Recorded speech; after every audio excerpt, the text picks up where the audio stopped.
ગુણાતીતાનંદ સ્વામી એટલે એવું એક સંતત્વ છે, એક એવું વ્યક્તિત્વ છે કે જેમને બે દેશના આચાર્યને એક સરખું માન છે.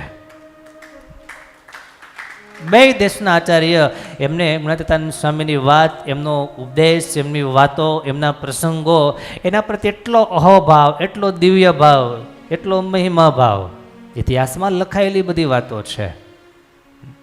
સ્વયં આદિ આચાર્ય રઘુજી મહારાજ 4 મહિના 6 મહિના જૂનાગઢમાં આવી અને સમાગમ કરવા માટે બેસતા. શું કામ?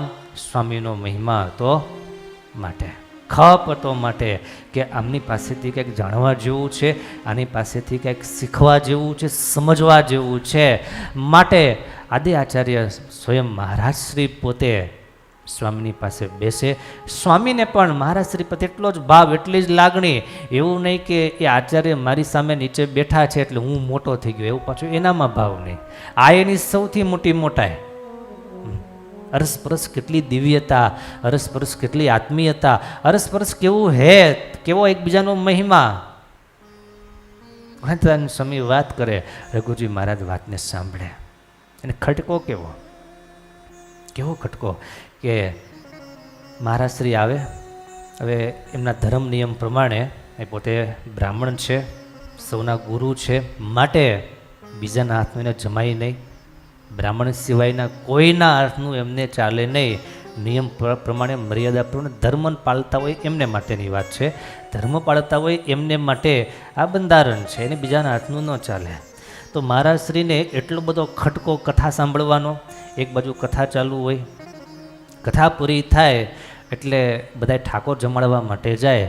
હવે તમારા બધાને માટે, સંતોને માટે તો ભોજન તૈયાર હોય, રસોઈ તૈયાર હોય. મહારાજ શ્રીને શું કરવું? એ શું કરે, જેવી કથા પૂરી થાય એટલે તરત પોતાને ઉતારે જઈ અને ખીચડી મૂકે અને કાચી પાકી જેવી બની એવી ખીચડી જલ્દી જલ્દી બનાવીને, જલ્દી જલ્દી ભગવાનને ધરાવીને, જમીન ચાવી ન ચાવી અને ફરી પાછા આવી જાય. શું કામ? કારણ કે પાછી કથા શરૂ થઈ જવાની હોય. બપોરની કથા શરૂ થઈ જાય એટલે પેટ થોડું બગડે. મહારાજના પાર્ષદે સ્વામીને વાત કરી કે સ્વામી આમ થાય છે કે મહારાજ શ્રી ખીચડી ખાલી ખાય છે ને ખીચડી પણ કચરી હોય છે અને બરાબર જમતા નથી. એટલે ગુણાતીતાનંદ સ્વામીએ બોલાવ્યા મહારાજને કે બાપજી, તમે આવો છો એ આનંદ છે, બેસો છો, સારી વાત છે, પણ તમે આવી રીતે જે કાચી ખીચડી જમીને જલ્દી જલ્દી આવો છો એમ નહીં. હવે તમારે ખીચડી બરાબર શાંતિથી તમારે હાથે બનાવો છો તો જાતે બનાવો, કંઈ વાંધો નહીં, પણ બરાબર પાકવા દો અને શાંતિથી ચાવી અને પછી અહીંયા આવજો. તમારે માટે કથા અમે મોડી ચાલુ કરીશું, પણ તમે શાંતિથી ઠાકોર જમાડીને. અને આગ્રહ કેટલો હશે, આપણે વાત એ છે, અને ભાવ કેટલો હશે, અને કથા સાંભળવાની રુચિ કેટલી હશે, એને ગુણાતીતાનંદ સ્વામી પ્રત્યે લગાવ કેટલો હશે, આ બધી વાતો આમાંથી સ્પષ્ટ થાય છે. એ સ્વામીની વાતો આપણે વાંચીએ, એ સ્વામીના પ્રસંગોને જ્યારે સાંભળીએ ત્યારે હૃદય એમ કહે હજી ઘણું બધું સમજવાનું, શીખવાનું તો હજી બાકી છે. વડતાલ દેશના આદિ આચાર્ય રઘુજી મહારાજની આવી વાત. હવે એ જ રીતે અયોધ્યા પ્રસાદજી મહારાજ અમદાવાદના આદિ આચાર્ય, એને પણ સ્વામી પ્રત્યે એટલો ભાવ, એટલો પ્રેમ. સ્વામી વડતાલ પધાર્યા હોય, અયોધ્યા પ્રસાદજી મહારાજ આગ્રહ કરી પત્ર લખી અને સ્વામીને અમદાવાદ બોલાવે. ત્યાં એમ સ્વામીની પાસે સત્સંગ કરાવડાવે, કથા વાર્તા કરાવડાવે, સભા કરાવે. ગુણાતીતાનંદ સ્વામી એટલી સરસ સચોટ જે કેવી ઘટે એ બધી જ વાત સ્વામી કરે. અને અયોધ્યા પ્રસાદજી મહારાજ રાજી થાય કે સ્વામી તમે આવ્યા એ બહુ સારું થયું. તમે આવ્યા તમારા કેટલાયની કસર ટેડી છે. તમે અહીંયા આવ્યા, આ વાત કરી, કથા વાર્તાનો લાભ આપ્યોમાં કેટલાની ખોટ ટળે, કેટલાની અણસમજણો દૂર થાય. આવો અયોધ્યા પ્રસાદજી મહારાજ મહિમા સમજતા. તો ગુણાતીતાનંદ સ્વામી હોય, ગોપાળાનંદ સ્વામી હોય, આવા સદગુરુ સંતો, મુક્તાનંદ સ્વામી હોય, નિત્યાનંદ સ્વામી, પ્રસાદાનંદ સ્વામી, કેટલા સંતોના નામ લઈએ. આ બધા સંતો કંઈક અલગ જ જીવન, અલગ જ એમની આખું મિશન અને વિઝન એને લઈ અને બે આચાર્યને સ્વામી પ્રત્યે આટલો પ્રેમ હતો, આટલો ભાવ હતો, આટલો મહિમા હતો. બસ એમાંથી આપણે એટલું જ માત્ર શીખવાનું, સમજવાનું. એ ગુણાતીતાનંદ સ્વામીની વાત જ્યારે વાંચીએ, એ સ્વામીના પ્રસંગો જ્યારે સાંભળીએ, ગોપાળાનંદ સ્વામીના પ્રસંગો જ્યારે સાંભળીએ, ત્યારે હૃદયમાં એ વાતનો આનંદ થવો જોઈએ કે ભલે સ્વામી અત્યારે નથી અહીંયા હાજર સાક્ષાત મનુષ્ય રૂપે, પણ સ્વામી આ વાતોએ કરીને મારી સાથે બિરાજમાન છે. આ સ્વામીની વાતો, આ પ્રસંગો, આ ગ્રંથો એને લઈ અને સ્વામી સાક્ષાત બિરાજમાન છે. ગુણાતીતાનંદ સ્વામી બહુ સરસ વાત કરી.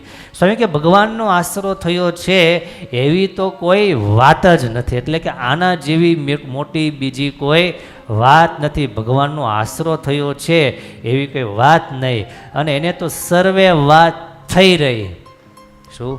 ભગવાનનો ખરેખરો આશરો જેને થયો, ગુણાતીતાનંદ સ્વામી કહે ને બધા જ સાધનો એમાં આવી ગયા, કાંઈ કરવું બાકી રહ્યું નથી.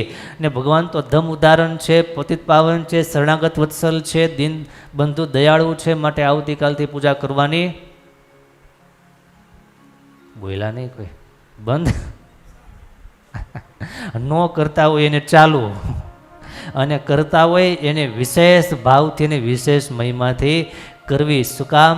કારણ કે આવી તો કોઈ બીજી વાત નથી. આવા ભગવાનનો આશરો મળ્યો અને પછી ભગવાનને મુકાય? ભગવાનની પૂજા છૂટે? અરે થાતી હોય એના કરતાં વધારે થાય.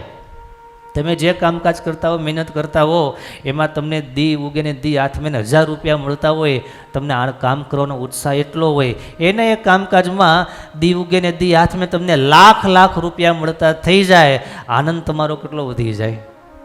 વધે ને? શું કામ? 1000માંથી લાખ મળતા થયા છે, માટે આનંદ એટલો બધો બેવડાઈ જાય.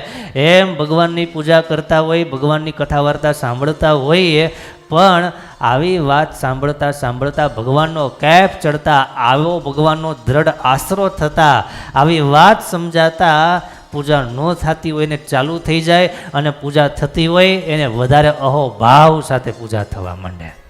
શું કામ? આવી તો બીજી વાત નથી. હવે બીજું કાંઈ કરવું બાકી રહ્યું નથી. માત્ર ને માત્ર એ ભગવાનને હૃદયમાં પધરાવવા છે, એ ભગવાનમય રહેવું છે, એ ભગવાનના થઈ અને જીવવું છે.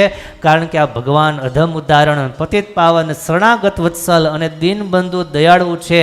તો કેવા છે? તો ગુણાતીતાનંદ સ્વામી કે જાકા જગ મેં કોઈ નહીં ताके तुम महाराज.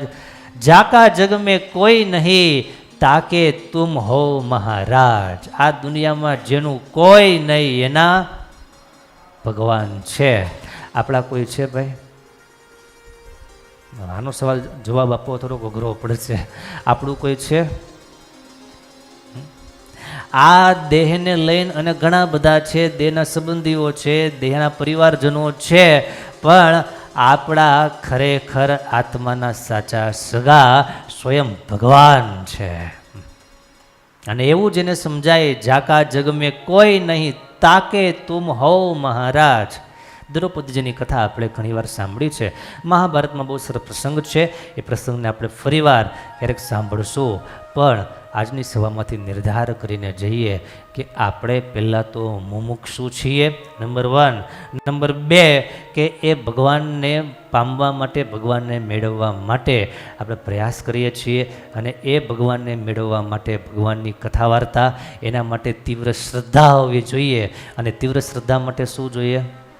કામકાજમાંથી વહેલા પરવારી અને સમયસર કથા વાર્તાનો લાભ લેવા, સત્સંગ સભાનો લાભ લેવા માટે આપણે બેસી જતા હોઈએ. ભગવાનનું ભજન કરવામાં એવો ખટકો હોય ત્યારે સમજવાનું આપણને તીવ્ર શ્રદ્ધા જાગી છે.